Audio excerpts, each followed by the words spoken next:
Salut. Voilà, maintenant je vous retrouve pour l'étude pour vous apprendre comment dresser le tableau de variation d'une fonction rationnelle. Mieux, les fonctions rationnelles de la forme ci, où le numérateur est un polynôme de degré 2 et le dénominateur est un polynôme de degré 1. Nous allons donc découvrir l'ensemble de ce qu'il faut connaître dans la résolution de cette activité que nous avons fait la cour. Dans notre activité, on a deux questions. Déterminer le domaine de G, première question. Deuxième question, étudier les variations et dresser le tableau de variation de la fonction f. Sans plus tarder, commençons dans la résolution de cette activité. Alors, on me demande déterminer le domaine de G. G étant une fonction rationnelle, le domaine de G donc est donné par R privé de la racine. Vous savez que si vous faites 2x moins 1 différent de 0, vous allez tomber à x différent de 1 demi. Et donc, le domaine de G sera R privé de 1 demi sous forme d'intervalle. Ça veut dire, ça donne moins l'infini 1 demi vers union 1 demi plus l'infini. Maintenant, pour étudier les variations, on avait dit qu'il faut calculer les limites aux bornes du domaine. La limite de G de x, quand x tend vers moins l'infini, est donc égale à la limite, quand x tend vers moins l'infini, de 2x carré sur 2x. Vous n'ignorez pas ce qu'on a appliqué ici pour calculer la limite quand x tend vers moins l'infini. Cela va donner donc limite quand x tend vers moins l'infini de x qui sera égal à moins l'infini. De même, la limite de g de x quand x tend vers plus l'infini sera donc égal à la limite de x quand x tend vers plus l'infini qui va donner plus l'infini. On a donc calculé la limite ici et là. On va maintenant calculer la limite quand x tend vers 1 demi à gauche et à droite. Donc, limite de g de x quand x tend vers 1 demi à gauche est donc égale à 2 facteurs de 1 demi au carré plus 2 facteurs de 1 demi moins 1 sur 1 moins 1. Bien entendu, quand vous remplacez x par 1 demi ici, 2 fois 1 demi, ça fait 1. Donc, le résultat ici, ça va nous donner 1 demi sur 0. Maintenant, est-ce que c'est 0 plus? Est-ce que c'est 0 moins? Il faut faire le tableau de signes du dénominateur. Sachant donc que sa racine, c'est 1 demi, on a donc moins l'infini, 1 demi plus l'infini. Ici, on met 2x moins 1.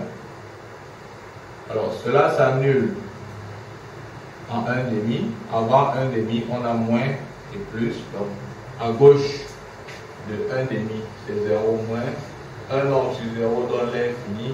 Plus fois moins, moins. De même, la limite de g de x, quand x tend vers 1 demi à droite, sera donc égal à plus l'infini. Maintenant qu'on a calculé les limites au bord du domaine, on va calculer donc la dérivée de la fonction.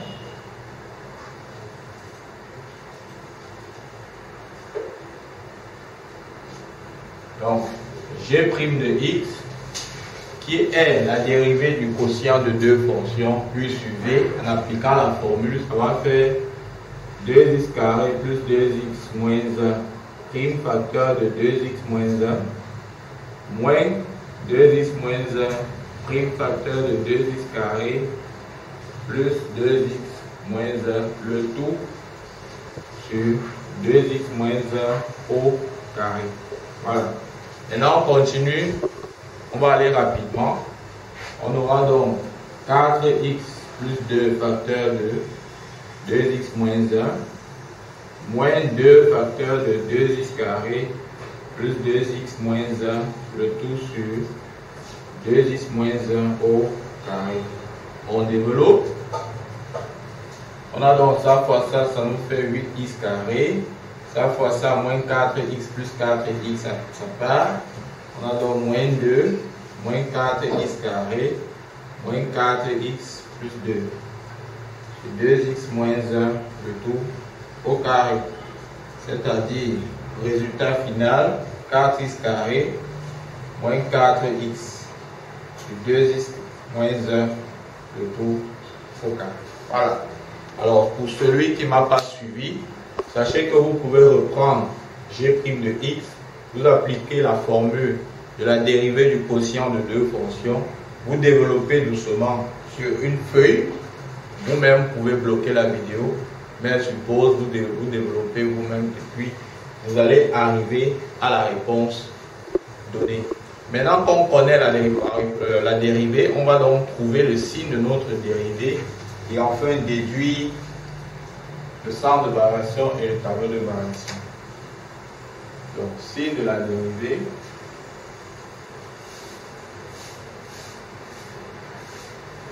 Alors, g' de x, déjà, c'est le quotient 4x carré moins 4x sur 2x carré moins 1, 2x moins 1 le tout au carré.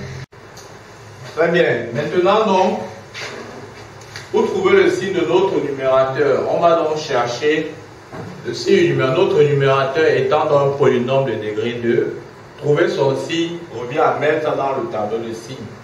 On a appris comment trouver le signe d'un polynôme de degré 2. Première chose, c'est de trouver les racines. Il faut mettre dans le tableau de signes. Et dire mettre dans le tableau de signes revient d'abord à déterminer les racines du numérateur. Donc on va résoudre 4x carré moins 4x égale à 0. Alors certains vont calculer le discriminant pour trouver les solutions. Vous allez trouver. Mais ici, il y a une méthode simple. On voit que 4x est un élément en commun qui appartient aux deux termes de cette somme. Je vais mettre simplement 4x en facteur. Je vais rester avec x moins 1 égale à 0.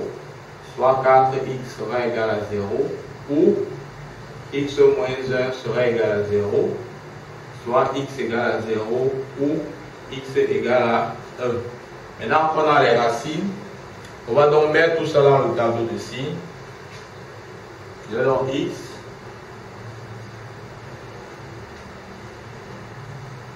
Je veux le signe de g'.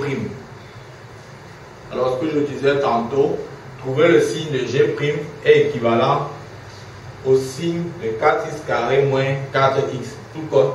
Mais nous allons rester dans le domaine de g.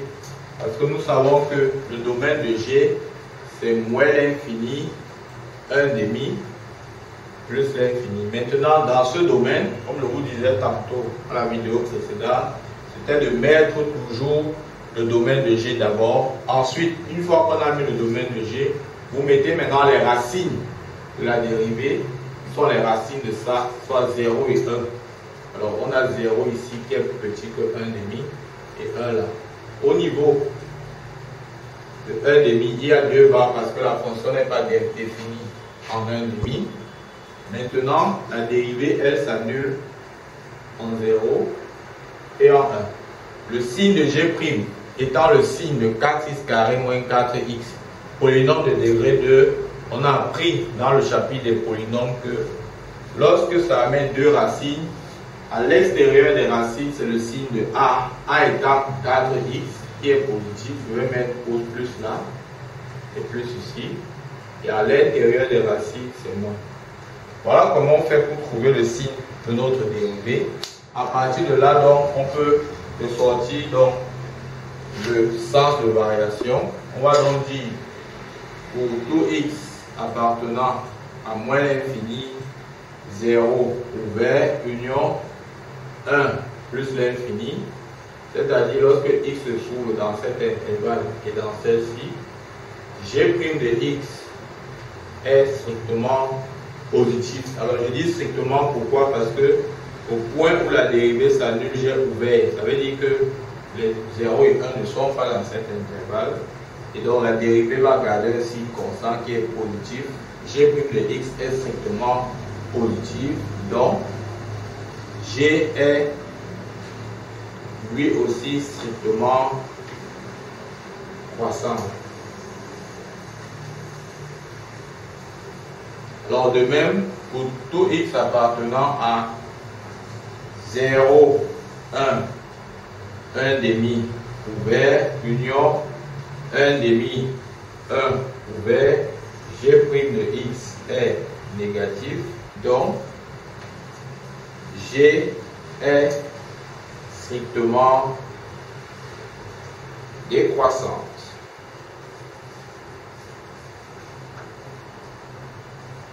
Alors notez que ce terme ici, on l'utilise une fois que vous avez dans l'intervalle donné ici enlevé les racines de g' de x, soit 0 et 1.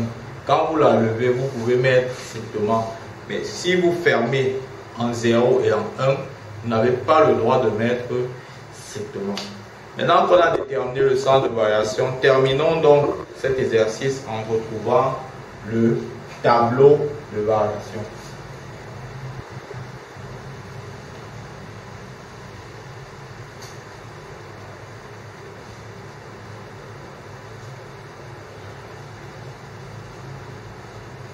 Donc, pour mon tableau de variation, comme je vous expliquais tantôt, on fait donc 3 lignes. La ligne de x, la ligne de x, la ligne de g' de x et enfin la ligne de g de x. Au niveau de la ligne de x, on met d'abord le domaine moins l'infini, 1 demi plus l'infini. Ensuite, vous positionnez les racines de la dérivée qui sont 0 et 1 de part et d'autre. En 1 demi, on met 2 barres car la fonction n'est pas définie en 1 demi. Et maintenant en 0 et en 1, la dérivée s'annule en ces deux points. On reprend dans le signe de la dérivée qui est plus, moins et plus. On a donc vu que là où la dérivée est positive, la fonction croît. Là où elle est négative, la fonction décroît.